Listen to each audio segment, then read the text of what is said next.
देवता कार्यसिद्ध्यर्थम् सभास्तम्भसमुद्भवम् श्रीनरसिंहम् महावीरम् नमामि ऋणमुक्तये लक्ष्म्यालिङ्गितवामाङ्गम् भक्तानाम् वरदायकम् श्रीनरसिंहम् महावीरम् नमामि ऋणमुक्तये आन्त्रमालाधरम् शङ्खम् चक्राब्जायुधधारिणम् श्रीनरसिंहम् महावीरम् नमामि ऋणमुक्तये स्मरणात् सर्वपापघ्नम् कद्रूजविषनाशनम्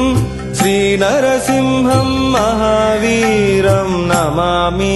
ऋणमुक्तये सिंहनादेन महता दिग्दन्ति भयनाशनम् श्रीनरसिंहम् महावीरम् नमामि ऋणमुक्तये प्रह्लादवरदम् श्रीशम् दैत्येश्वरविदारणम्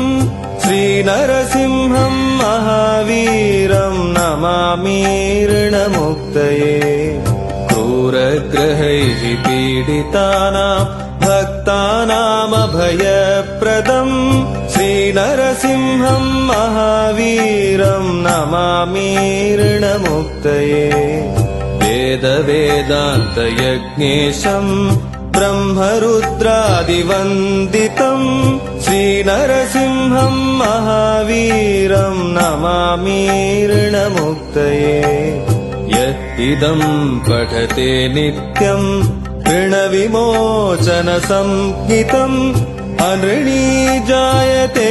सद्यो धनम् शीघ्रमवाप्नुयात्।